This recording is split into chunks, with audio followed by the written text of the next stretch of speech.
Hi guys, what's up and welcome back to आपका अपना YouTube channel gravity circle. और board exams में अब बहुत कम टाइम बचा है। केमिस्ट्री का एग्जाम 27 को होने वाला है और अब हमारे पास में ज़्यादा टाइम नहीं है, तो हम लोग शुरू कर रहे हैं एक मोस्ट इंपॉर्टेंट क्वेश्चन की सीरीज, जिसमें आज मैं आपको सॉल्यूशंस के मोस्ट इंपॉर्टेंट क्वेश्चंस करवाने वाला हूं। तो बिना टाइम वेस्ट करे जल्दी से हम लोग सॉल्यूशंस के मोस्ट इंपॉर्टेंट क्वेश्चन की तरफ चलते हैं, बिना फालतू बात करे, इधर उधर की बात करे। तो पहला क्वेश्चन जो आप लोगों के लिए बहुत इंपॉर्टेंट है, ध्यान से पढ़िएगा। ये कह रहा है एलिवेशन इन बॉइलिंग पॉइंट एक कोलिगेटिव प्रॉपर्टी है। हाँ, असर्शन 100% करेक्ट है, क्योंकि 4 colligative property, elevation in boiling point, depression in freezing point, relative lowering of vapour pressure and osmotic pressure, ये 4 आपकी कोलिगेटिव प्रॉपर्टी होती है। तो असर्शन 100% करेक्ट है। रीजन क्या बोल रहा है? Elevation in boiling point is directly proportional to molarity. नहीं, ये गलत है। ये मोलैरिटी नहीं होना चाहिए, इट शुड बी मोलैलिटी। यानी हम लोग सब जानते हैं कि कोलिगेटिव प्रॉपर्टी वो प्रॉपर्टी होती है जो कि मोलैलिटी के ऊपर, या मैं कहूं नंबर ऑफ मोल्स के ऊपर डिपेंड करती है। तो आपका जो एलिवेशन इन बॉइलिंग पॉइंट है and depression in freezing point है, ये दो ऐसी कोलिगेटिव प्रॉपर्टी है जो मोलैलिटी के ऊपर डायरेक्टली प्रोपोर्शनल होती है। तो यहां पर आप इसका जवाब क्या लिखेंगे? Assertion is correct but reason is wrong. अगला क्वेश्चन देखते हैं, डिफाइन मोल फ्रैक्शन। भाई मोल फ्रैक्शन का मतलब क्या होता है? फॉर एग्जांपल, अगर आपको किसी भी सॉल्यूशन में सॉल्यूट का मोल फ्रैक्शन निकालना है तो उसका फॉर्मूला हो जाएगा number of moles of solute in total number of moles in the solution. यानी आपने एक सॉल्यूशन बनाया, उस सॉल्यूशन में टोटल कितने मोल्स हैं, उन टोटल मोल्स में से सॉल्यूट का कितना फ्रैक्शन है, सॉल्यूट कितना कंट्रीब्यूट कर रहा है। आप इसको ऐसे इमेजिन करो कि आपने एक घर बनाया और उस घर को 2 भाइयों ने मिलकर बनाया। तो 2 भाइयों में से बड़े भाई ने घर को बनाने में कितना पैसा लगाया? तो लेट्स इमेजिन एक घर को बनाने के लिए 3 करोड़ रुपए लगे। तो 3 करोड़ रुपए के घर को बनाने के लिए बड़े भाई ने कितना हिस्सा दिया? फॉर एग्जाम्पल, बड़े भाई ने 1 करोड़ रुपए दिया। तो हम कहेंगे इस पूरे 3 करोड़ के घर को बनाने में बड़े भाई का 1/3 कॉन्ट्रीब्यूशन है, क्योंकि उसने 3 करोड़ में से 1 करोड़ रुपए दिए। तो हम कहेंगे इस घर का 1/3 का मालिक बड़ा भाई है। तो ऑब्वियसली छोटे भाई ने कितने रुपए दिए होंगे? 2/3। तो घर के 2/3 हिस्से का मालिक छोटा भाई है। वही आपका यहां पर mole fraction of a substance in solution की तरह भी माना जा सकता है। अगला क्वेश्चन है ऑस्मोटिक प्रेशर। भाई ऑस्मोसिस को रोकने के लिए जो प्रेशर अप्लाई किया जाता है that is called as osmotic pressure. Imagine करो आपके पास में एक चेंबर है, इस चेंबर में अपन यहां पर सेमी परमिएबल मेम्ब्रेन भर दी, यहां पर मैंने एक सॉल्यूशन रख दिया, यहां पर मैंने क्या करा, यहां पर मैंने एक सॉल्यूशन रख दिया। ऑब्वियसली सॉल्यूशन के अंदर जो सॉल्यूट है उसकी मात्रा ज्यादा है और जो आपका सॉल्वेंट है उसकी मात्रा कम है। और सामने की तरफ मैंने या तो प्योर सॉल्वेंट रख दिया, या इमेजिन करो यहां पर मैंने एक सॉल्यूशन रख दिया। लेकिन यहां वाले सॉल्यूशन की खास बात यह है कि इस सॉल्यूशन के अंदर सॉल्यूट की मात्रा कम है और सॉल्वेंट की मात्रा ज्यादा है। ठीक है, कोई प्रॉब्लम? तो अब क्या होगा, जहां पर सॉल्वेंट की मात्रा ज्यादा है, ऑब्वियसली यहां पर यानी हमारे सॉल्यूशन ए में सॉल्वेंट की मात्रा ज्यादा है और यहां पर सॉल्यूशन बी में सॉल्वेंट की मात्रा कम है। मतलब ऑब्वियसली ये वाला सॉल्यूशन आपका थोड़ा कॉन्सेंट्रेटेड होगा, या मैं कहूं ये हाई कॉन्सेंट्रेशन होगा, हाईली कॉन्सेंट्रेटेड होगा, और ये वाला सॉल्यूशन आपका लोअर कॉन्सेंट्रेशन होगा, क्योंकि यहां पर सॉल्यूट की मात्रा कम है, सॉल्वेंट की मात्रा ज्यादा है। तो आपका जो सॉल्वेंट है जिस तरफ ज्यादा होगा वो ऑटोमेटिकली इस सेमी परमिएबल मेम्ब्रेन के थ्रू उस तरफ जाने लगेगा जहां पर सॉल्वेंट की मात्रा कम है। तो movement of solvent from lower concentration to higher concentration, हम यहां पर सॉल्यूट के टर्म्स में बात कर रहे हैं ना, जहां पर सॉल्यूट ज्यादा होगा वो हाई कॉन्सेंट्रेशन होगा और जहां पर सॉल्यूट कम होगा वो लोअर कॉन्सेंट्रेशन होगा। तो आपका सॉल्यूट तो सेमी परमिएबल मेम्ब्रेन के आर पार जा नहीं सकता है, केवल सॉल्वेंट ही जा सकता है। तो सॉल्वेंट के पार्टिकल लोअर से हायर कॉन्सेंट्रेशन की तरफ जाते हैं, that is called as osmosis. अब इस नेचुरल ऑस्मोसिस को स्टॉप करने के लिए अगर मैं इस तरफ एक प्रेशर क्रिएट कर दूं, अगर यहां पर मैं एक प्रेशर क्रिएट कर दूं और यह प्रेशर क्या करेगा, इस नेचुरल ऑस्मोसिस को रोक देगा। यानी आपका सॉल्वेंट यहां से यहां नहीं जा पाएगा, वो रुक जाएगा, स्टॉप हो जाएगा, that is called as osmotic pressure. बस इतना सा है, कुछ भी नहीं करना है इसमें, था इजी। चलो फिर आगे बढ़ते हैं, अगला क्वेश्चन देखते हैं। Define colligative property. ऑलरेडी बता चुका हूं, कोलिगेटिव प्रॉपर्टी मतलब वो प्रॉपर्टीज जो number of moles of solute पर डिपेंड करती है। सॉल्यूट के जितने ज्यादा मोल्स होंगे वो प्रॉपर्टी भी उस हिसाब से अपना शो करेगी बिहेवियर। 4 तरीके की होती है, relative lowering of vapour pressure, elevation in boiling point, depression in freezing point and osmotic pressure. Colligative property define करने में हमें कोई प्रॉब्लम नहीं होनी चाहिए। अगला क्वेश्चन बड़ा इंटरेस्टिंग लगा मेरे को, ये कह रहा है which of the two molarity or molality is better way to express concentration and why। अब यहां पर देखो सीधी सी बात है, यहां पर कान ऐसे पकड़ने की जगह बोर्ड्स वालों ने ऐसे पकड़ लिया। क्या मैंने सही पकड़ा? ऐसे ऐसे, सॉरी ऐसे पकड़ने की जगह ऐसे पकड़ लिया ना, कान तो यही पकड़ना है लेकिन ऐसे पकड़ लिया। सर क्यों बोल रहे हो ऐसा? देखो, जो आपकी मोलैरिटी होती है, आप सभी जानते हो मोलैरिटी का फॉर्मूला क्या होता है? Given mass of solute upon molar mass of solute into 1000 divided by given volume of the solution. अब मोलैरिटी बेसिकली वॉल्यूम पर डिपेंड करती है, और आप सभी लोग जानते हो कि जब टेम्परेचर बढ़ता है तब वॉल्यूम चेंज हो जाता है। तो अगर ऐसी कोई सिचुएशन क्रिएट हो गई जब हमें किसी सॉल्यूशन का कॉन्सेंट्रेशन निकालना हो और वहां पर टेम्परेचर में वेरिएशन हो, तो आपको कभी भी मोलैरिटी की एक्यूरेट वैल्यू मिल पाएगी क्या? नहीं, हमें कभी भी मोलैरिटी की एक्यूरेट वैल्यू नहीं मिल पाएगी।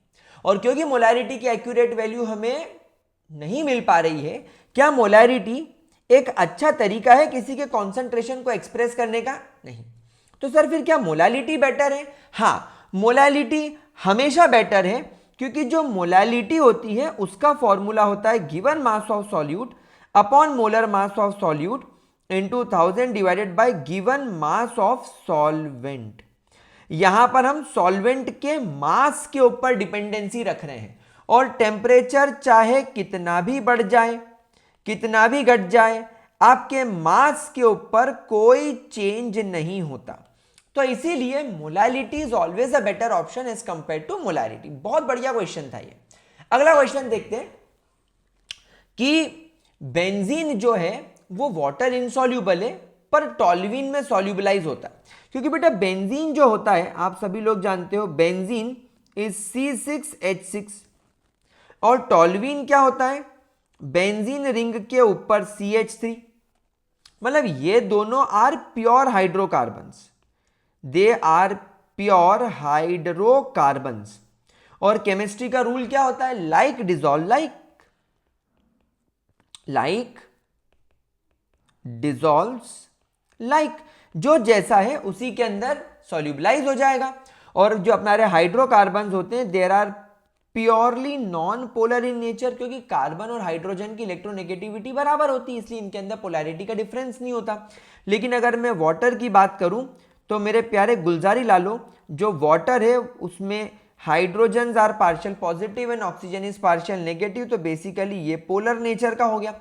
तो जो लाइक है वो लाइक के अंदर ही डिसॉल्व होगा, यानी नॉन पोलर के अंदर ही डिसॉल्व होगा। इसलिए बेंजीन जो है टॉल्यूइन के अंदर अच्छी सॉल्युबिलिटी शो करेगा, वाटर के अंदर नहीं, बिकॉज वाटर इज पोलर। बढ़िया क्वेश्चन था। अब अगला क्वेश्चन देखते हैं। Which of the following have higher boiling point? 0.1 molar NaCl और 0.1 मोलर BaCl2 इन वाटर। अब यहां पर आया थोड़ा सा वेंट ऑफ फैक्टर का इस्तेमाल। देखो, NaCl is 0.1 molar and BaCl2 is also 0.1 molar। जब NaCl के आप I की बात करोगे, यानी वेंट ऑफ फैक्टर की बात करोगे, तो NaCl टूट जाएगा Na पॉजिटिव और Cl नेगेटिव के अंदर, यानी 2 आयंस। सो देयरफॉर इसके I की वैल्यू हो जाएगी 2। तो इसका बॉइलिंग पॉइंट का फॉर्मूला हो जाएगा delta TB is equal to I multiply by KB multiply by molality. यहीं पर BaCl2 का I क्या हो जाएगा? हम लोग जानते हैं BaCl2 टूटेगा Ba di positive plus 2Cl negative, यानी यहां पर I की वैल्यू हो जाएगी 3। यहां पर इसका डेल्टा TB का फॉर्मूला क्या होगा? I into KB into M। अब यहां पर मुझे एक बात बताओ, दोनों की मोलैलिटी तो सेम है, मोलैलिटी सेम है, तो ये सेम है, दोनों ही वाटर के अंदर डिसॉल्व हो रहे हैं। ध्यान से देखो, both of them are solubilise in water, तो दोनों का Kb भी सेम होगा, बस दोनों का I वेरिएशन में है, ये 2 है और ये 3 है। तो ऑब्वियसली जिसके I की वैल्यू ज्यादा उसकी बॉइलिंग पॉइंट भी ज्यादा है, इसलिए BaCl2 का बॉइलिंग पॉइंट ज्यादा होगा बिकॉज उसका वेंट ऑफ फैक्टर ज्यादा है। और वेंट ऑफ फैक्टर कैसे निकालेंगे, मैंने आपको निकालना सिखा दिया। अगला क्वेश्चन, शानदार क्वेश्चन, बड़ा क्वेश्चन दिख रहा है। Out of 1 molar glucose and 2 molar glucose which one of them will have a higher boiling point and why. Obviously यहां पर ग्लूकोज सेम है और दोनों को इन्होंने वाटर के अंदर डिसॉल्व किया, तो यहां पर ग्लूकोज का बॉइलिंग पॉइंट पूछा गया है। एंड हम लोग जानते हैं एलिवेशन इन बॉइलिंग पॉइंट क्या है, it is a type of colligative property which depends on number of moles, it depends on number of moles. तो यहां पर जिसके ज्यादा मोल्स होंगे वो ज्यादा बॉइलिंग पॉइंट शो करेगा, और ऑब्वियसली मोल्स ज्यादा किसके दिख रहे हैं, 2 मोलर ग्लूकोज के, इसलिए ये करेक्ट जवाब होगा। ठीक है, अगला क्वेश्चन देखते हैं। 2 मोलर ग्लूकोज, अच्छा तो मैंने आंसर यहां पर लिख दिया था, पर चलो ठीक है, you can follow the answer. यहां पर स्क्रीनशॉट में आंसर भी लग गया है, चेक हो गया कि भाई मैं सही पढ़ा रहा हूं। चलो अगला क्वेश्चन देखते हैं। Give reason of the following. Measurement of osmotic pressure is preferred for the determination of molar masses of macromolecule such as proteins and polymer. ये बहुत अच्छा क्वेश्चन है। इस क्वेश्चन का आंसर देखो क्या है बेटा, relative lowering of vapour pressure में वेपर प्रेशर का इन्वॉल्वमेंट है। और वेपर प्रेशर कब बनेगा, कब मिलेगा, जब वेपर्स बनेंगे, और वेपर्स बनेंगे जब हम उसे हीट करेंगे। यानी relative lowering of vapour pressure में कहीं ना कहीं इंक्रीज ऑफ टेम्परेचर इन्वॉल्व है। ठीक है, एलिवेशन इन बॉइलिंग पॉइंट में भी इंक्रीज ऑफ टेम्परेचर इन्वॉल्व है, and depression in freezing point में टेम्परेचर रिड्यूस किया जा रहा है। इन तीनों कंडीशंस के अंदर टेम्परेचर का फ्लक्चुएशन देखा जा रहा है, एंड मोस्टली हायर टेम्परेचर देखा जा रहा है। तो जो प्रोटीन्स और पॉलीमर्स होते हैं they are unstable, they are basically unstable at higher temperature। इस वजह से relative lowering of vapour pressure and elevation in boiling point वाली मेथड का मैं इस्तेमाल नहीं कर सकता। दूसरा,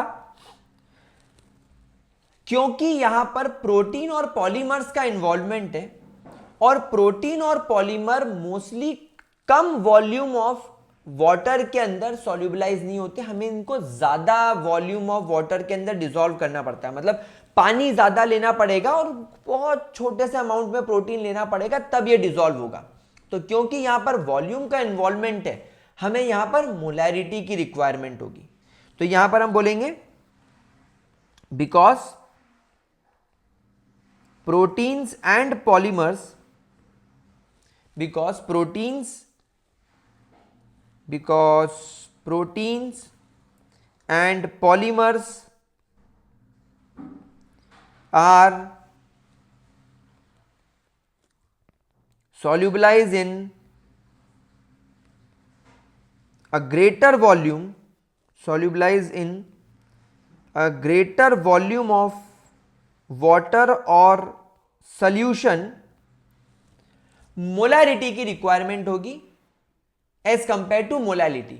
और elevation in boiling point, depression in freezing point and relative lowering of vapour pressure molality का इस्तेमाल करते हैं, जो केवल मास के ऊपर चलता है। इसीलिए हमें, क्योंकि यहां पर मोलैरिटी की जरूरत है, इसीलिए ऑस्मोटिक प्रेशर वाली मेथड का ही इस्तेमाल करना पड़ता है। This is the correct answer. ठीक है, कोई प्रॉब्लम? अगला क्वेश्चन।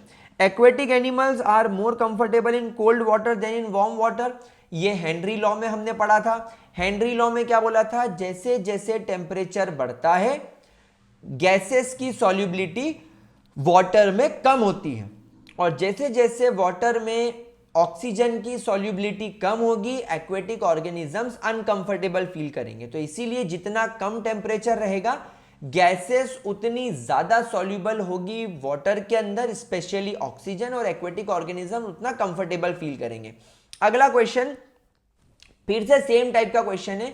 1 मोलर KCl और 1 मोलर शुगर में ऐसा क्यों होता है कि elevation in boiling point 1 molar KCl का नियरली डबल होता है देन 1 मोलर शुगर। तो यहां पर आप ध्यान रखेंगे कि जो शुगर है ये एक ऐसा कंपाउंड है जिसके आयंस नहीं टूटे जा सकते, ये डिसोसिएट नहीं करता। ये क्या है C12H22O11, इसको आप फर्दर आयोनाइज नहीं कर सकते, तो इसका वेंट ऑफ फैक्टर 1 रहेगा।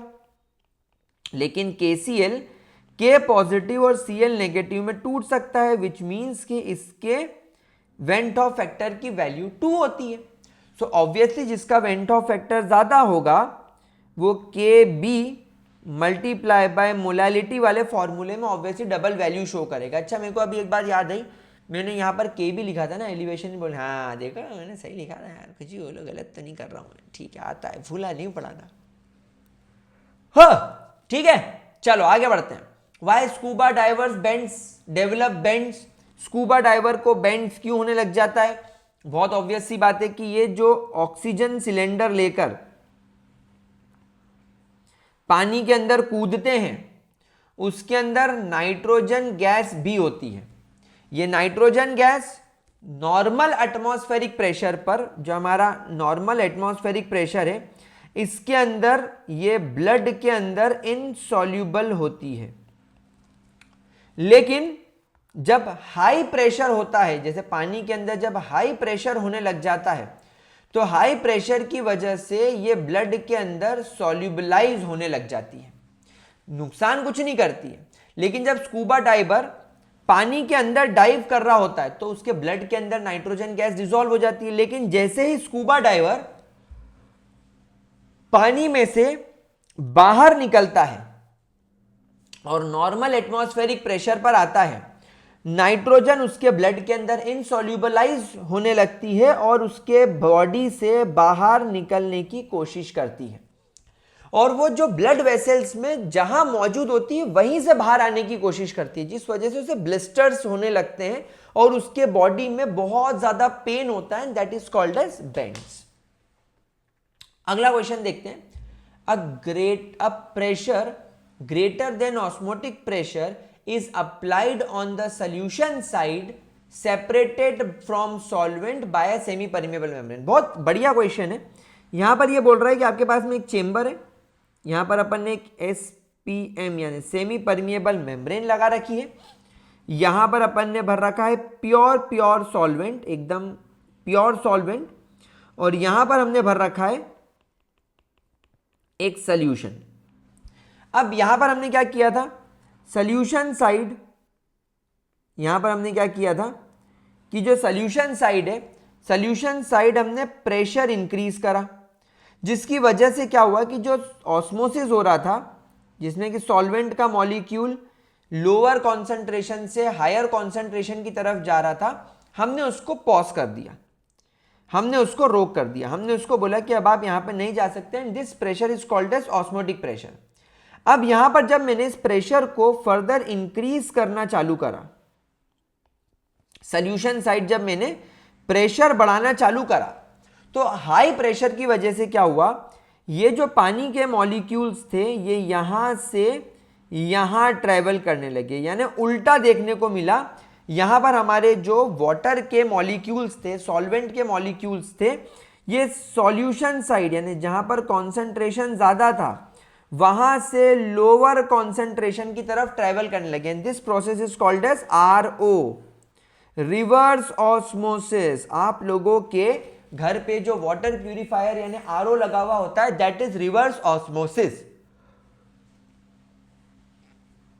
क्या क्वेश्चन आ रहे हैं बाबू भैया, क्या क्वेश्चन आ रहे हैं, समझ रहे हो बाबू भैया, कोई परेशानी, बहुत बढ़िया। अगला क्वेश्चन है, acetone is added to pure ethanol. समझो एसीटोन क्या है, CH3 C double bond O CH3। Acetone में ये पार्शियल पॉजिटिव है, ये पार्शियल नेगेटिव है। कोई हाइड्रोजन नजर आ रहा है आपको? नहीं, मतलब एक एसीटोन दूसरे एसीटोन से जो सबसे स्ट्रॉन्गेस्ट बॉन्ड बना सकता है वो डाइपोल हो सकता है। लेकिन अगर मैं इथेनॉल की बात करूं तो ethanol is CH3 CH2 OH। जिसमें ये पार्शियल नेगेटिव है, ये पार्शियल पॉजिटिव, और इथेनॉल के अंदर यू कैन क्लियरली सी कि यहां पर सबसे ज्यादा स्ट्रॉन्गेस्ट फोर्स और हाइड्रोजन बॉन्ड देखने को मिलता है। यानी इथेनॉल का एक मॉलिक्यूल इथेनॉल के दूसरे मॉलिक्यूल के साथ में हाइड्रोजन बॉन्ड बनाकर बैठा है। ये देखो ROH, इन दोनों के बीच में you can observe hydrogen bond.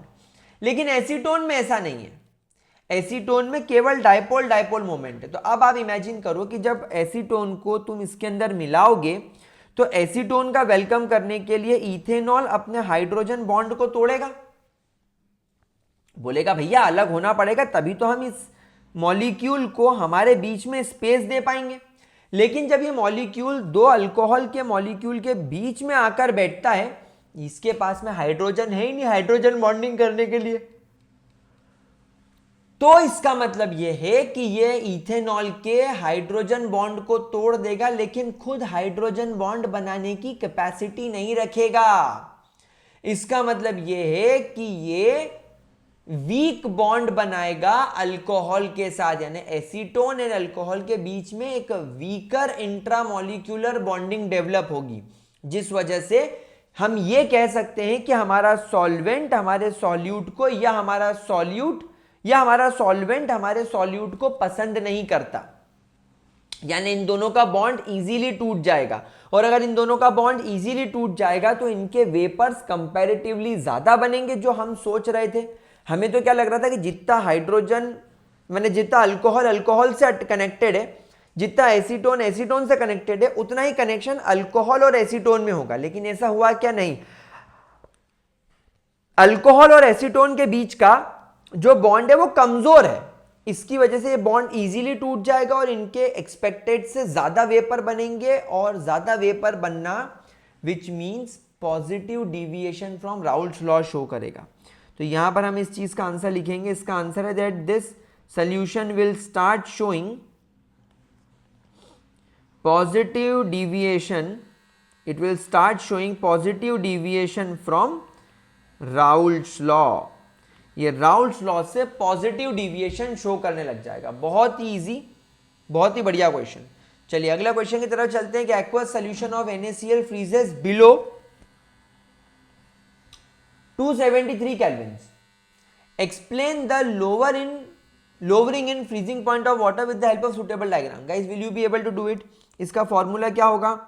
Delta TF is equal to I into KF into molality, जहां पर मोलालिटी का फॉर्मूला होता है I into KB into molality का फॉर्मूला लिखेंगे given mass of solute upon molar mass of solute into 1000 divided by given mass of the solvent.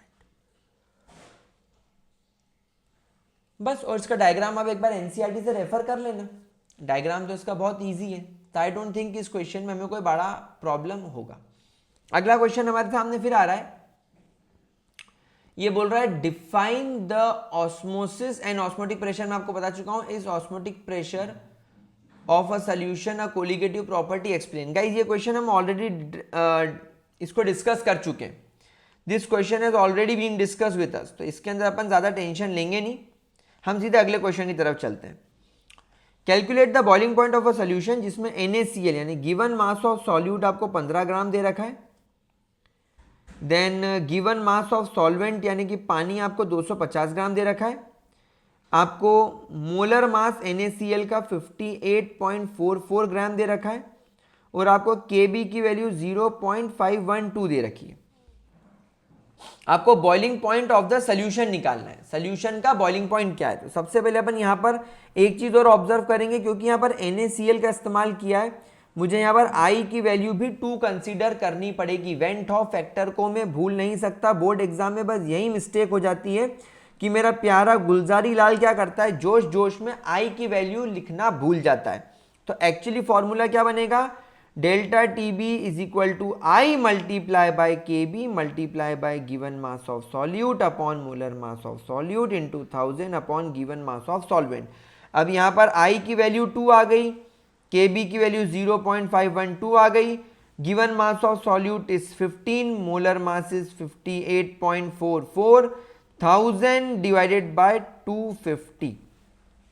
बस अब आप इसको फर्दर सॉल्व कर लीजिएगा। ये चला गया 4 टाइम, और बाकी अब आप एक बार इसको पूरा सॉल्व करके देख लेंगे तो आपको यहाँ पर एक डेल्टा टी बी की वैल्यू मिलेगी। एक बार मैं इसको सॉल्व एक बार आपको करके बता देता हूँ, क्योंकि एक क्वेश्चन आप समझ लोगे तो आगे फिर आपको प्रॉब्लम नहीं आएगी। सो 2 multiply by 0.512 multiply by 15 multiply by 4, it is 61.44 divided by 58.44। अरे वाह, डिवाइडेड बाय 58.44, तो आपको वैल्यू मिली 1.05। ये आपका एलिवेशन इतने से एलिवेट हो गया। अब आप मेरे को एक बार बताओ, what is the boiling point of water? Water का बॉइलिंग पॉइंट क्या है? दैट इज 373 केल्विन,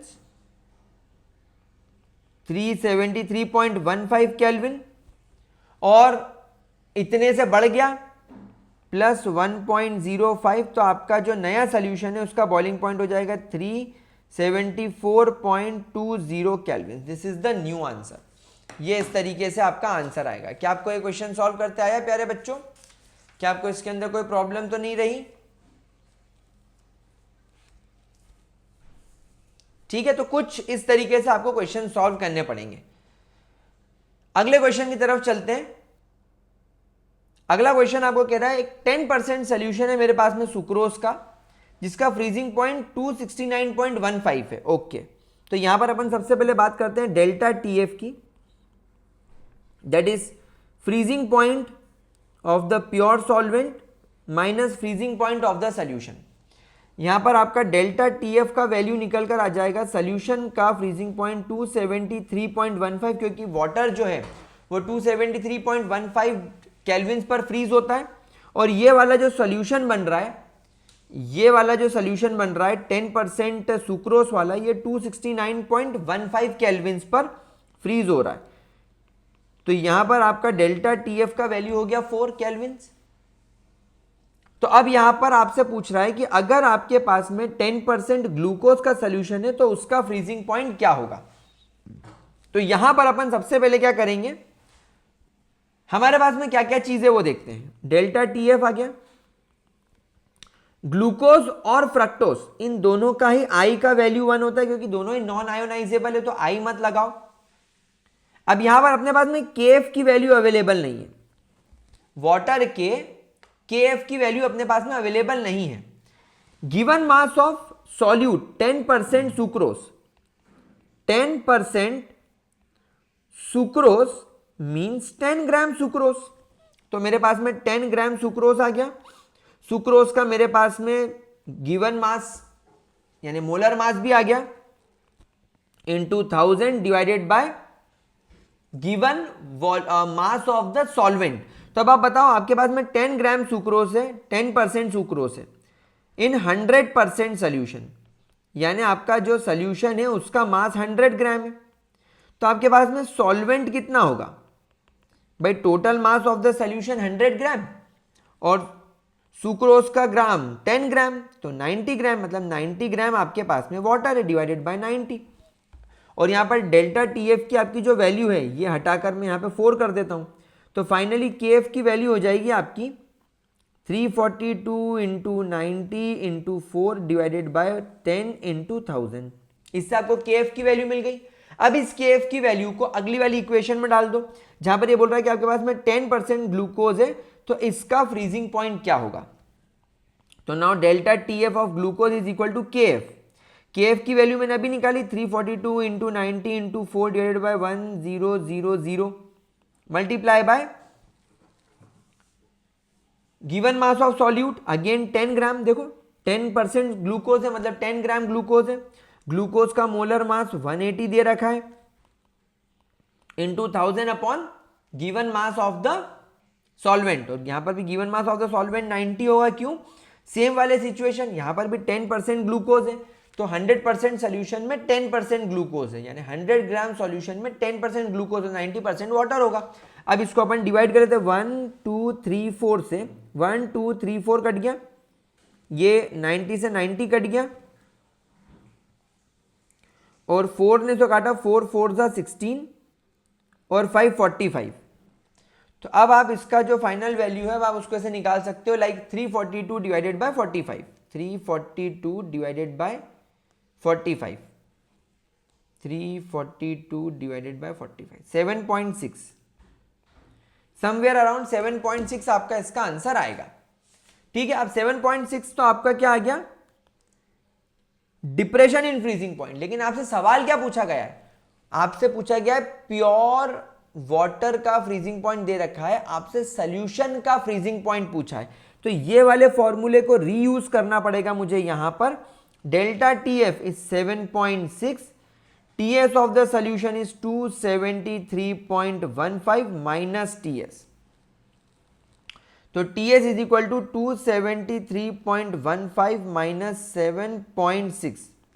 तो यहां पर आपका जो फाइनल आंसर आएगा वो आएगा 265 समथिंग, 265.565, हाँ 45 समवेयर आपका ये आंसर आ सकता है।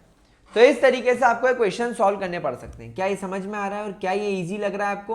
बेटा इसी तरीके के क्वेश्चन आएंगे बोर्ड एग्जाम्स में, आज समझो कॉन्सेप्ट यही रहने वाला है। अगला क्वेश्चन देखो कितना इजी है। ये बोल रहा है कि आपके पास में 30 ग्राम यूरिया है। तो चलो मैंने 30 ग्राम यूरिया ले लिया। यूरिया का मोलर मास ब्रैकेट में 60 दे रखा है, is dissolved in 846 grams of water, मतलब तुमको W1 भी दे रखा है। Now calculate the vapour pressure of the solution is, vapour pressure of pure water is इतना, मतलब आपको यहां पर P0 भी दे रखा है 3.8 mmHg। अब ऑब्वियसली ये relative lowering of vapour pressure का फॉर्मूला लगाना पड़ेगा। सो PS0 minus PS upon PS0। PS0 क्या है, vapour pressure of pure water is equal to W2 upon M2 into 1000 upon W1। तो ये हो जाएगा 23.8 minus PS divided by 23.8 is equal to W2 क्या है 30, M2 क्या है 60 इंटू 1000 डिवाइडेड बाय 846। तो ये चला गया 2 टाइम्स, है ना। अब ये हो गया 23.8 minus PS is equal to, ये हो गया 500।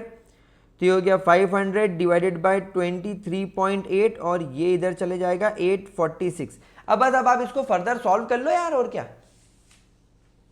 कर लो इसको फर्दर सॉल्व। आई थिंक आपको इसका जो आंसर मिलेगा वो कुछ कुछ आपको मिलना चाहिए। मैं आपको फाइनल आंसर यहां पर बता देता हूं। चला गया 2 टाइम्स और ये चला गया 18। अच्छा ओके, एक यहां पर मैंने मिस्टेक मारी है। It is M2 upon W1 और यहां पर अपना ये दे रखा है अपने को कितना 846 आपको यहां पर वाटर दे रखा है और वाटर का मोलर मास 18 होता है। We need to write down the molar mass of water also, M1 molar mass of water. तो अब ये चला गया 1/2 टाइम्स और इससे मैंने इसको काटा 9 टाइम्स। तो ये हो गया, इसको अपन यहां पे प्रॉपरली लिखते हैं 23.8 minus PS is equal to 9 divided by 846। क्या ये 9 से डिवाइड हो रहा है क्या? देखो तो 9 9 सा 81 और 4 9 36, हाँ 94 टाइम्स जा रहा है ये। 23.8 minus PS is equal to 1 upon 94। बस अब आप इसको फर्दर सॉल्व कर लीजिएगा, you will get the value of PS। ठीक है, कोई प्रॉब्लम इसके अंदर किसी भी तरीके की? आई गेस कोई प्रॉब्लम नहीं आनी चाहिए। It is very easy to solve. मैं देख लेता हूँ इसको कैसे क्या करना रहेगा। 1 डिवाइडेड बाय 94 इज, इसको एक काम करते हैं पूरे को प्रॉपरली सॉल्व कर लेते हैं।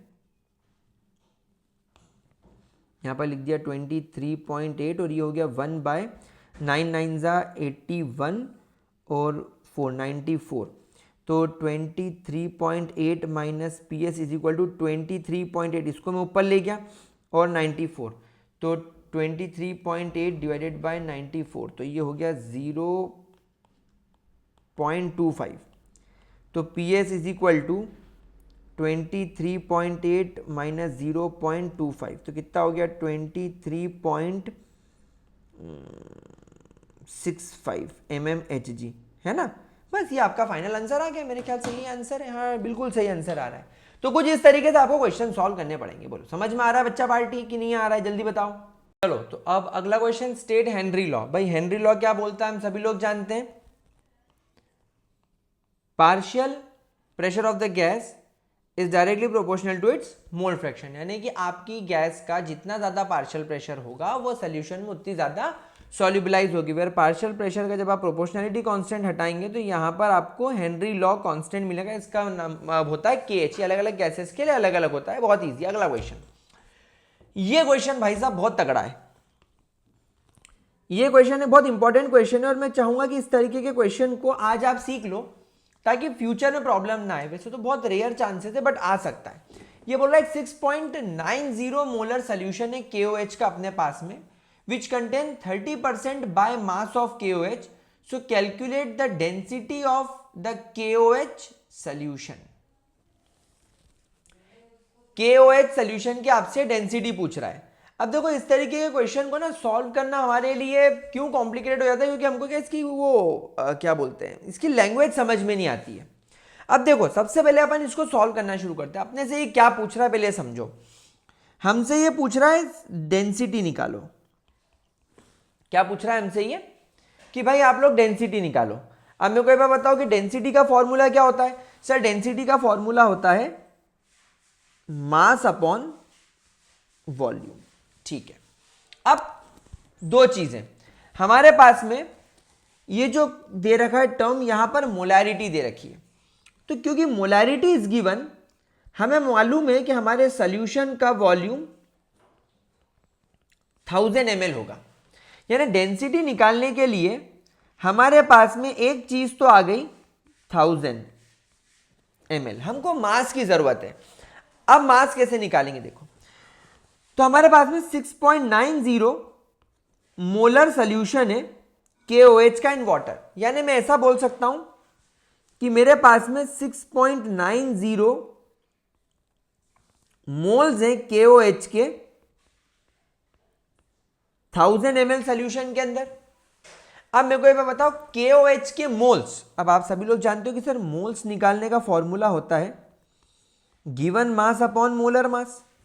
अब अगर मैं मोल्स में मोलर मास का मल्टीप्लाई कर दूं तो मेरे को यह पता चल जाएगा कि मेरे पास में कितने मास है, कितनी मात्रा में मेरे पास में KOH। हाँ सर, तो आप एक काम करो सर, 6.90 को ये गिवन मोल्स 56 से मल्टीप्लाई कर दो तो आपको इसकी मात्रा यानी आपको इसका अमाउंट पता चल जाएगा। तो ये कितना हो जाएगा, मेरे ख्याल से ये 6.90 अपन कैलकुलेट करते चलते हैं। 6.90 मल्टीप्लाई बाय 56 ये हो जाएगा 386.4 इन 1000 ml। ठीक है, ये हमारे पास में एक चीज क्लियर हो गई। अब दूसरी चीज की तरफ चलते हैं। ये बोल रहा है 30% by mass of KOH, 30% by mass of KOH। So therefore 30% by mass यानी 30 ग्राम KOH हमारे पास में 100 ग्राम सोल्यूशन के अंदर होगा। हमारे पास में 30 ग्राम KOH 100 ग्राम सोल्यूशन के अंदर होगा। तो अगर मेरे पास में इक्वेशन 1 से 386.4 ग्राम KOH है तो वो कितना ग्राम सोल्यूशन बनाएगा मुझे नहीं पता, x। तो यहां पर मैं x की वैल्यू निकालूंगा तो ये हो जाएगा 386.4 इंटू 100 डिवाइडेड बाय 30। ये 0 से 0 कट गया, इसको मैंने काटा 3 1 जा 3, 3 2 जा 6, 3 8 जा 24.8। तो x की वैल्यू हो गई 1288 ग्राम्स। यानी मेरे पास में इस 1000 ml सोल्यूशन के अंदर 1288 ग्राम्स ऑफ KOH। तो मेरे को मास भी पता चल गया। तो यहां पर 1288 ग्राम्स आप मास की वैल्यू लिख दो, डेंसिटी की वैल्यू आपकी ऑटोमेटिकली आ गई 1.288 ग्राम्स पर मोल। कितना इजी क्वेश्चन था, बट क्या कंफ्यूजन होता तो लोग कर नहीं पाते। चलो कोई बात नहीं, अगले क्वेश्चन की तरफ चलते हैं। अब अगला क्वेश्चन बोल रहा है कि एंटी फ्रीज सोल्यूशन है जो कि 2 ग्राम्स ऑफ इथाइल ग्लाइकॉल से मिलकर बना है। तो सबसे पहले तो एक काम करो, ये इथाइल ग्लाइकॉल का मोलर मास कैलकुलेट करो। 2 कार्बन है यानी 24, 4 हाइड्रोजन है मतलब 4, ऑक्सीजन 16 और हाइड्रोजन 17, 17 2 सा 34, 4 4 8 4 12, एक कैरी 3 4 5 62 ग्राम्स पर मोल। ये इसका मोलर मास हो गया। Now calculate molality. ठीक है, तो मोलालिटी का फॉर्मूला होता है given mass of solute upon molar mass of solute into 1000 upon given mass of the solvent. तो 222.6 ग्राम्स आपको इसका मोलर मास दे रखा है, सॉरी गिवन मास दे रखा है। मोलर मास 62 हो गया into 1000 in 200 grams of water दे रखा है। तो 200 आपका ये हो गया, ये चला गया टोटल 5 टाइम्स। एंड अपन जब 222.6 को डिवाइड करेंगे 62 से तो ये आएगा 3.5, और जब मैं इसको मल्टीप्लाई करूंगा 5 से तो मेरे को वैल्यू मिलेगी 17.95। तो ये इसकी मोलालिटी हो गई। भाई साथ साथ में मैं चेक भी करता चलूंगा कि कहीं मेरे से गलती ना हो जाए, तो कैलकुलेशन एरर ना हो जाए, तो हमारा जवाब बिल्कुल सही आया है। अब ये अपनी मोलालिटी हो गई। अब यहां पर आपको इसकी डेंसिटी दे रखी है, तो भाई density is equal to mass upon volume. Density is equal to mass upon volume. Solution की डेंसिटी 1.072 दे रखी है। सॉल्यूशन का मास मेरे को नहीं पता, लेकिन सॉल्यूशन का वॉल्यूम अपने पास में 1000 ml होना चाहिए। सॉल्यूशन मेरे पास में 1000 ml होना चाहिए। तो नहीं, वॉल्यूम मेरे को पता लगाना पड़ेगा ना। मेरे पास में मास दे रखा है, सॉल्यूशन का मास मेरे पास में दे रखा है, और मास क्या है सॉल्यूशन का 200 ग्राम्स मेरे पास में वाटर है, और 2.6 ग्राम्स मेरे पास में इथाइलिन ग्लाइकॉल है। तो मेरे हिसाब से हमारे सॉल्यूशन का मास हो जाएगा 200 प्लस 222.6 यानी कि 422.6। तो 422.6 डिवाइडेड बाय वॉल्यूम, तो वॉल्यूम यहां पर मेरे पास में निकल के कितना आ जाएगा, या इससे भी बेटर चीज हम लोग पता है क्या कर सकते हैं, हम लोग मास अपॉन वॉल्यूम। चलो ठीक है, अभी अपन ये वाले टेक्निक से ट्राई करके देखते हैं। हम सही कर रहे हैं वैसे तो, पर एक बार मैं देख लेता हूं, क्योंकि ये भी एक तरीका है अच्छी तरीके से क्वेश्चन को सॉल्व करने का, ऐसे भी आंसर आ जाता है। तो 422.6 डिवाइडेड बाय 1.072, 394.2 अपने पास में सोल्यूशन का वॉल्यूम आ गया। This is the volume of the solution. तो अब अपने से ये बोल रहा है मोलारिटी, तो molarity is again given mass of solute upon molar mass of solute into 1000 upon given volume of the solution. तो 222.6 divided by 62 into 1000 divided bye 394.2। तो अब अपन एक बार देख लेते हैं कि 222.6 को जब मैं डिवाइड करूंगा 62 से तो मेरे को वैल्यू मिलेगी 3.59, मल्टीप्लाई बाय जब मैं 1000 को डिवाइड करूंगा 394.2 से तो मेरे को मिलेगी 2.536, और जब मैं इन दोनों को मल्टीप्लाई, इस वैल्यू को मल्टीप्लाई करूंगा 3.59 से तो मेरे को वैल्यू मिलेगी 9.10, एंड यही मेरी मोलारिटी है। तो हमारे पास मोलारिटी बिल्कुल सही निकली है, बिल्कुल परफेक्ट तरीका है ये क्वेश्चन को सॉल्व करने का।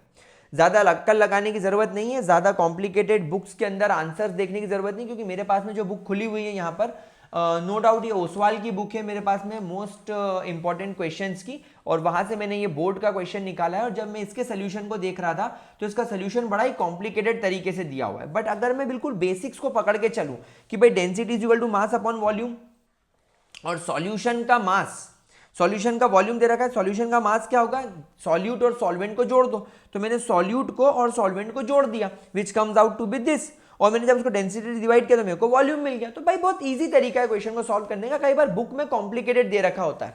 आपको दिखाता हूं मैं, देखो अगर आपको यहां पर दिख पा रहा हो तो ये कुछ इस तरीके से इन्होंने बड़ा कॉम्प्लिकेट कर दिया। मोलैरिटी दे दी, और मोलैरिटी के अंदर फिर देखो ये कुछ ऐसा है मास ऑफ सॉल्यूट, और फिर ये 222.602 डिवाइडेड बाय वॉल्यूम, फिर वॉल्यूम में भी कुछ और जोड़ दिया। मतलब कई बार ऐसा देख के ना डर लग जाता है इंसान को कि यार ये क्वेश्चन कैसे कर पाऊंगा, कर भी पाऊंगा कि नहीं। इसलिए तो डरना नहीं है, बेसिक्स को पकड़ के चलोगे तो 100% आंसर आएगा। अगला क्वेश्चन देखते हैं। अगला क्वेश्चन है 4.5% केन शुगर इज आइसोटोनिक। अब यहां पर आइसोटोनिक का मतलब है दोनों का ऑस्मोटिक प्रेशर बिल्कुल सेम है, पाई 1 इज इक्वल टू पाई 2। अब आपको मोलर मास निकालना है यूरिया का, ठीक है। तो पाई का फॉर्मूला क्या होता है, C into R into T, जहां पर C मतलब कॉन्सेंट्रेशन, कॉन्सेंट्रेशन मतलब given moles upon volume into R into T, और मोल्स निकालने का फॉर्मूला होता है given mass upon molar mass into R into T divided by V. तो मैं ये वाला जो फॉर्मूला है मैं दोनों के लिए यहां पर लगाना शुरू करता हूं। So for pi 1 W1 upon M1 into R T by V1 is equal to W2 upon M2 into R T by V2। तो आर टी से आर टी कट गया। अब मेरे पास में गिवन मास कितना है, मेरे पास में 4.5% सोल्यूशन है। तो हमेशा ध्यान रखना 4.5% सोल्यूशन मतलब 4.5 ग्राम इन 100 ग्राम। तो मेरे पास में शुगर केन का गिवन मास आ गया 4.5। अब बेटा जो केन शुगर है, ऑब्वियस सी बात है, अपना जो केन शुगर होता है, केन शुगर मतलब कि C12H22O11 जिसका मोलर मास 342 के आसपास आता है। तो मोलर मास मैंने इसका लिख दिया 342 मल्टीप्लाई बाय 1 अपॉन वॉल्यूम, और इसका वॉल्यूम अपन कितना ले ले, 100 ml, 100 ml ले लो। W2 given mass of urea is 0.87, मेरे को इसका मोलर मास नहीं पता, वही मेरे से पूछ रहा है, और इसका वॉल्यूम भी मैं 100 ले लेता हूं। तो यहां पर ये और ये भी कट गया। सो M2 will be 342 into 0.87 divided by 4.5। अब क्या आप इसको सॉल्व कर लोगे? जैसे आप इसको सॉल्व करोगे आपका आंसर आ जाएगा। मैं आपको इसका आंसर एक बार बुक से टैली कर देता हूं। आपको इसका आंसर मिलेगा 66.17 AMU। ये आपको आंसर मिल जाएगा, कोई परेशानी, इजी है, कर लोगे। अगला क्वेश्चन है calculate the amount of KCl must be added to 1 kg of water so that इसका freezing point is depress by 2 kelvin. यानी आपको यहां पर delta TF is equal to I multiply by KF multiply by W2 upon M2 into 1000 upon W1 का formula लगाना है। आपको यहां पर 2 केल्विन डायरेक्ट दे रखा है, KCl है, और हम सभी लोग जानते हैं KCl में I की वैल्यू 2 हो जाती है। क्यों? क्योंकि 2 आयंस में टूट रहा है, तो ये भी 2 हो गया। KF की वैल्यू क्वेश्चन में 1.86 दे रखी है, और KCl का मोलर मास 39 पोटेशियम का एंड 35.5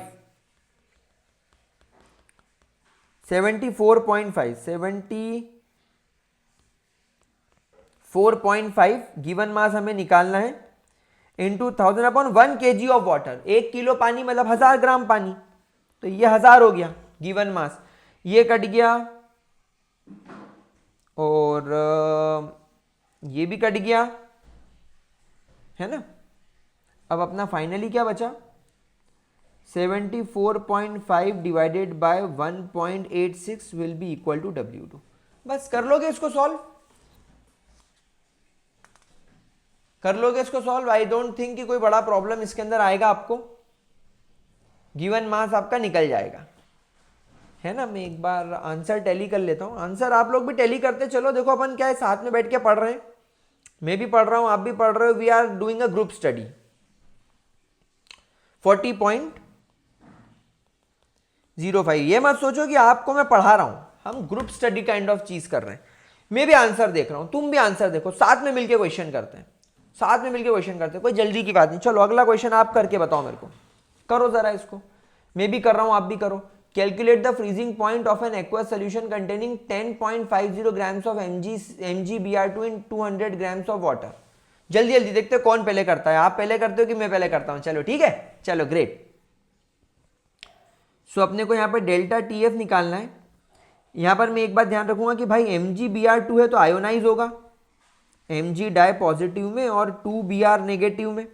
तो I की वैल्यू 3 हो गई, तो I इंटू KF इंटू ये वाले फॉर्मूले में I की वैल्यू 3, KF की वैल्यू 1.86 दे रखी है, और कैलकुलेट द फ्रीजिंग पॉइंट जब इतना ग्राम यानी W2 भी आपको दे रखा है, W2 इज 10.50, 184 ग्राम आपको इसका मास दे रखा है into 1000 upon 200 grams of water दे रखा है, ये चला गया 5 टाइम्स।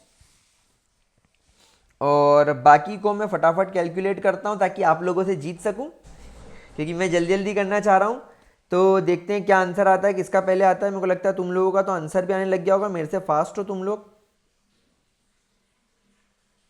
जल्दी जल्दी करता हूं। Divided by 184, 1.59 is delta TF। Calculate the freezing point पूछा ही है। अभी तो हमने डिप्रेशन इन फ्रीजिंग पॉइंट निकाला है, और डेल्टा TF का फॉर्मूला क्या सिखाया था मैंने आपको, TS नॉट माइनस TS।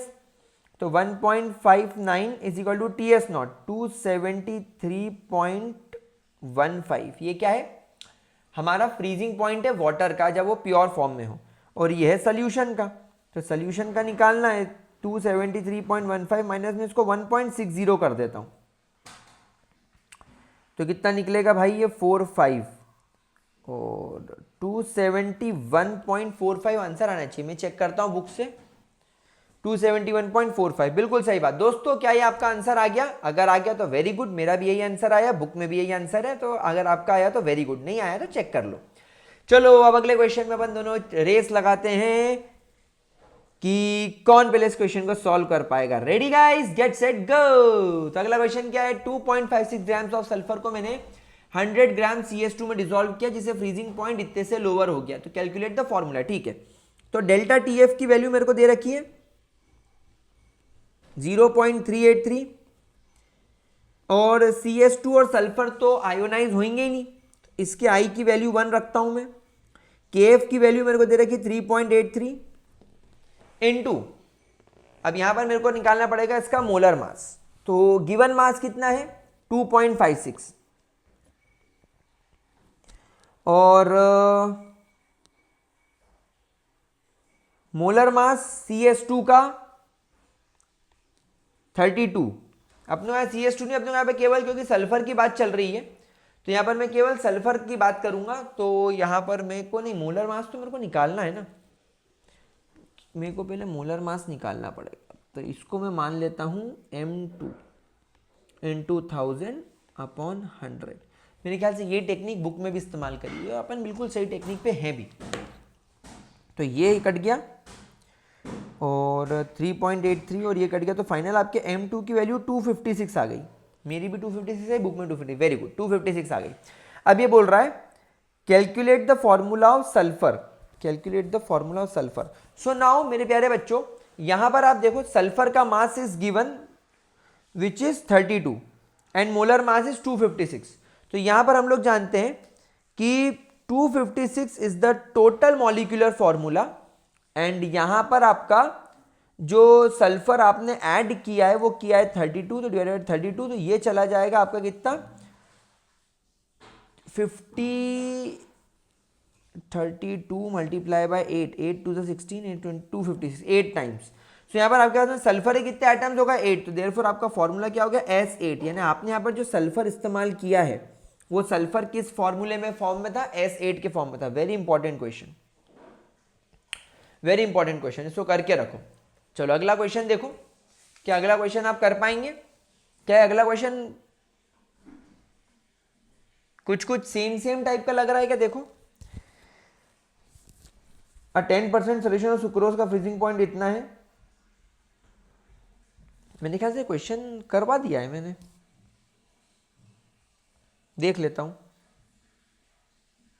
नहीं करवाया होगा तो वापस करवा दूंगा।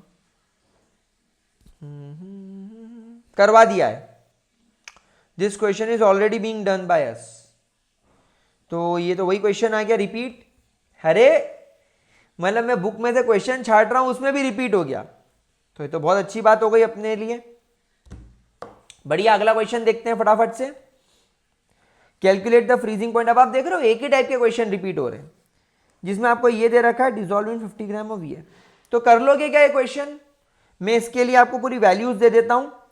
तो कैलकुलेट द फ्रीजिंग पॉइंट, तो delta TF is equal to MgCl2। बेटा आई की वैल्यू 3 माननी पड़ेगी MgCl2 की, क्योंकि Mg और Cl2 के 2 आयंस टोटल 3 आयंस टूटेंगे तो 3 मल्टीप्लाई बाय Kf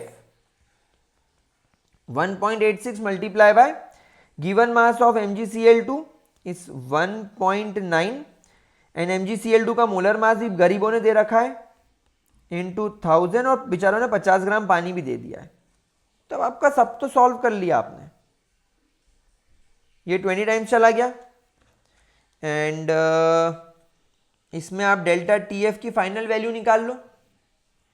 मैं निकाल लेता हूं 3 multiply by 1.86 multiply by 1.9 multiply by 20। मेरे को मालूम है तुम मेरे को गाली दोगे, बोलोगे सर खुद तो कैलकुलेटर का इस्तेमाल कर रहे हो, बोल रहे हो हमसे रेस लगा रहे हो। मैं समझ रहा हूँ तुमको जल्दी कराना है ना, इसलिए तुमको क्वेश्चन करवाने हैं, बाकी तो तुम प्रैक्टिस करोगे मेरे दोस्तों, मेरे बच्चों, आई एम सॉरी। तो फाइनली आपका जो डेल्टा TF है that is TS not minus TS, तो TS की वैल्यू हो जाएगी 273.15 माइनस 2.23, तो 273.15 माइनस 2.23, तो आपका आंसर आ जाएगा 270.92। ये आपका फ्रीजिंग पॉइंट हो गया। अगला क्वेश्चन क्या है, 1 मोलर ग्लूकोज और 2 मोलर, ये हम ऑलरेडी डिस्कस कर चुके हैं। And what happens when extra pressure is applied on the osmotic pressure solution, जब आप रिवर्स ऑस्मोसिस हो जाएगा। तो this question is also discuss, ठीक है। अगला क्वेश्चन है, a solution of glycerol is in water was prepared by dissolving some glycerol in 500 ml of water, ठीक है। The solution has a boiling point of इतना, so what mass of glucose KB के लिए। यार ये तो बहुत इजी है भाई, मेरे को एक बार बताओ बॉइलिंग पॉइंट वाटर का कितना होता है 100 डिग्री सेल्सियस, और सोल्यूशन का कितना हो गया है 100.42 डिग्री सेल्सियस आपके सोल्यूशन का हो गया है। सो डेल्टा TB कितना हो जाएगा 100.42 माइनस 100 यानी 0.42 डिग्री सेल्सियस, और हम डिग्री सेल्सियस को डायरेक्टली केल्विन्स में ऐसी कंडीशन पे लिख सकते हैं, क्योंकि आपको एक सीधी सी बात बता दूं 273 केल्विन्स मतलब 0 डिग्री सेल्सियस। अब अगर मैं इसको बाय 1 डिग्री इंक्रीज कर दूं 274 केल्विन कर दूं, तो आप यहां पर इसको चेक कर पाओगे कि ये 1 डिग्री सेल्सियस हो गया। मतलब इंक्रीज और डिक्रीज का जब वर्ड आता है कि इंक्रीज बाय इतना डिग्री, डिक्रीज बाय इतना डिग्री, तो उतना ही केल्विन से भी इंक्रीज और डिक्रीज होता है। ये ट्रिक दिमाग में रखना, तो घबराना नहीं कि सर डिग्री सेल्सियस में दे रखा है तो पहले केल्विन में ले गए और केल्विन से करा तो भी सेम आंसर आएगा। अगर तुमको वैसा करना है तो तुम वैसा भी कर सकते हो। कैसे बोल रहा हूं मैं, देखो 373.15 डिग्री सेल्सियस केल्विन क्या है, एलिवेशन इन बॉइलिंग पॉइंट है या बॉइलिंग पॉइंट है मान लो, और ये 373.15 है, इसमें से 100.42 में माइनस कर दूंगा तो आपको जो वैल्यू मिलेगी वो इतनी मिलेगी ना। आप समझ रहे हो, kelvins boiling point conversion almost same है, तो घबराना नहीं है। अब आपको यहां पे डेल्टा TB की वैल्यू मिल गई, तो डेल्टा TB 0.42। ग्लिसरॉल में I की वैल्यू 1 होती है क्योंकि ये नॉन आयोनाइजेबल है, तो फालतू लोड लेंगे नहीं। KB की वैल्यू 0.512 दे रखी है। W2 solution prepared by what mass of glucose is glycerol is dissolved, W2 निकालना है। ग्लिसरॉल का मोलर मास मेरे को कैलकुलेट करना पड़ेगा। 12 3 36, 8 हाइड्रोजन और 16 16 30 48, 8 8 16 16 6 22, 4 5 6 7 8 9 92 इंटू 1000 डिवाइडेड बाय 500। बस अब आप इसको सॉल्व कर लेना, you will get the value of W2। मेरे ख्याल से आप कर लोगे यार ये। मैं एक बार आपको आंसर बोलो तो इसका आंसर चेक करके दिखा देता हूं कहां गया, किथे गया, किथे गया ओ साडे सवाल तू किथे गया। 95 लिया है क्या, ये साला 92 बोल रहा है। अच्छा तो दूसरा वाला है। ढिंक चिका ढिंक चिका ढिंक चिका ढिंक चिका रे ए ए ए।